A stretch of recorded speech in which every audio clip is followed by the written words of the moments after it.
Et oui, on est déconfinés, c'est trop bien. Et il commence à y avoir des moustiques, ça c'est moins bien.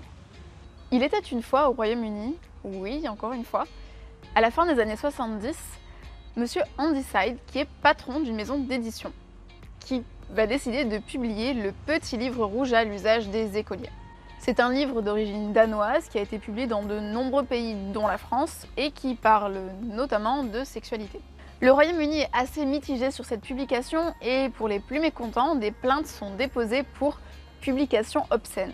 Les flics débarquent à la maison d'édition et embarquent les exemplaires encore présents sur place. A noter que sur les 20 000 exemplaires, il y en a 18 800 qui sont quand même arrivés à bon port, notamment dans les écoles qui les avaient commandés. Monsieur Handyside, le patron de la maison d'édition, est donc poursuivi pour possession et diffusion à but lucratif de matériel obscène. Il est condamné à une amende de 25 livres, soit environ 28 €, et les exemplaires confisqués sont détruits. Il n'y a que moi qui trouve ça ridicule, une amende de 28 €. Mais surtout, Monsieur Handyside est obligé à payer les dépenses, c'est-à-dire les frais de justice, soit 110 livres. Il fait appel, la condamnation est maintenue, et du coup il doit payer 854 livres en plus de frais de justice.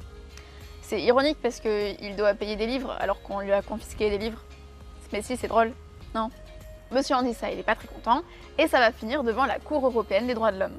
Mais avant de voir l'arrêt, il parlait de quoi, ce petit livre rouge à l'usage des écoliers? En gros, c'est un manuel d'éducation avec une partie sur les élèves et une partie sur la sexualité. 26 pages.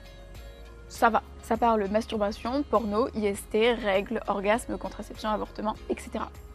Plein de sujets intéressants en somme.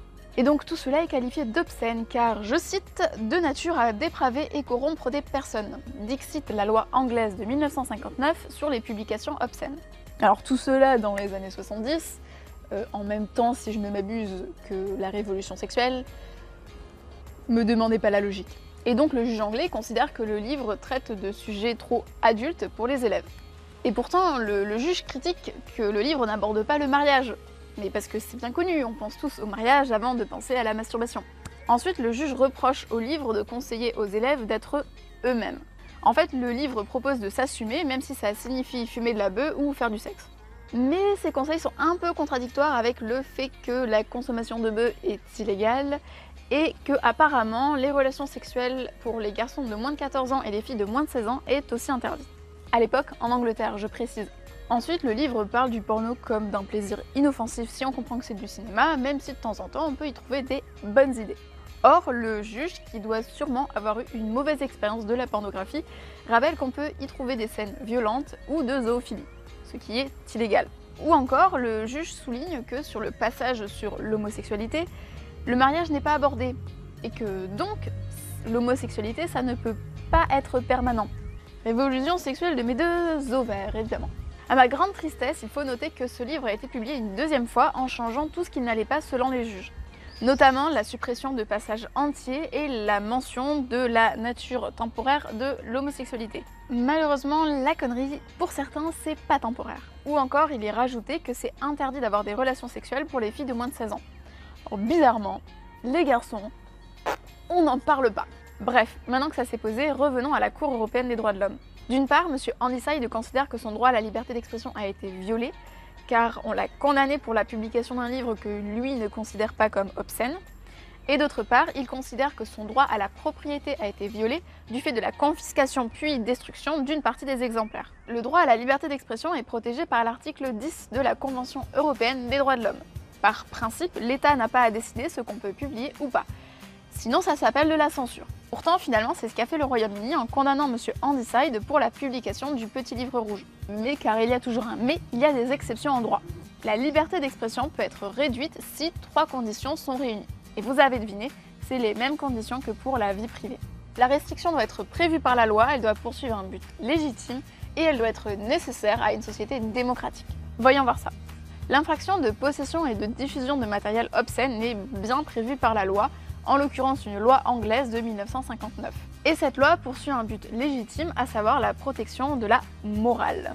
La Cour note que cette notion de morale varie selon l'espace et le temps. Les États ont donc une marge d'interprétation pour définir le concept de morale et ses limites. Mais la Cour rappelle que cette interprétation peut faire l'objet d'un contrôle européen, le sien.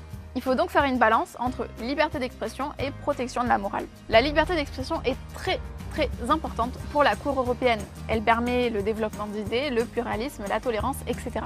En fait, la liberté d'expression même est nécessaire à une société démocratique. Pour le coup, la Cour note que ce petit livre rouge contient des informations exactes et même utiles. Mais, car il y a un mais, ce livre s'adresse à un public jeune, des écoliers. Et le livre parle de fumer de la beuh, de regarder du porno, etc.